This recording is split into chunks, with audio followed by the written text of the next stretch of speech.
Social মিডিয়াতে সারাদিন এই জেহাদি দেখে যা, এটা শুনতে শুনতে মুসলমানদের কান পৌঁছে গিয়েছে। তো এখন আমি বলছি, আজকের আসামে যে বন্যায় যে মানুষ ক্ষতিগ্রস্ত হয়েছে তার মধ্যে 85% মানুষ হিন্দু সম্প্রদায়ের মানুষ।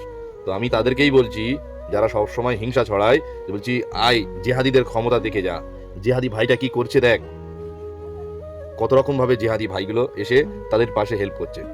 হ্যাঁ, আরও একটা জিনিস মনে রাখতে হবে, জেহাদি ভাইরা যে মানুষের হেল্প করছে কারোকে এটা বলতে বলছে না যে নারাই তকবীর বল, আল্লাহ আকবর বল, তারপর সাহায্য করবো না। তারা ডিরেক্টলি দিল থেকে মানুষের সাহায্য করছে।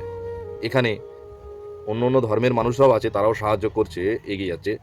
কিন্তু যারা সব থেকে বেশি হিন্দুত্ব প্রেম দেখায়, তাদের সেই এখানে দেখা যাচ্ছে না। তারা সবসময় বলে আমরা হিন্দু হিন্দু ভাই ভাই, আমরা হিন্দুদের বাঁচাতে চাই, ইত্যাদি ইত্যাদি। আজকে এই যে হিন্দুগুলো ক্ষতিগ্রস্তর মধ্যে আছে, আমরা দেখে বুঝতেই পারছি দিশাহারা হয়ে আছে। এরা কি তাদের ভাই নয়? এদের কি হেল্প করা উচিত নয়?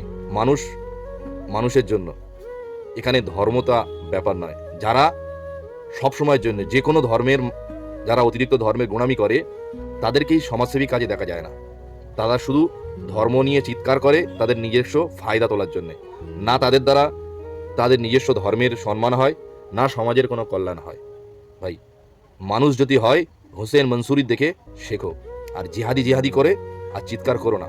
সারা ভারতবর্ষে মুসলমানদের বদনাম করা 1000 জন হিংসা ছড়ানো ব্যক্তি সারা ভারতের মুসলমানদের যা বদনাম করবে, এদিকে হোসেন মনসুরি যা মানুষের সমাজসেবা কাজ করে দেখিয়ে দেবে একজন মুসলমান হিসেবে, তো সেই সমস্ত বদনাম এক মুহূর্তের মধ্যে ধূলিসাৎ হয়ে যাবে। আর একটা জিনিস, যারা সমাজে অপরাধী, সে যে কোনো ধর্মের হোক, তারা সব ধর্মে সবার কাছেই অপরাধী, সে তারা কোনোদিন কারোর প্রিয় হয় না। আর হোসেন মনসুরির যে শিক্ষা, এটা হলো মোহাম্মদের শিক্ষা।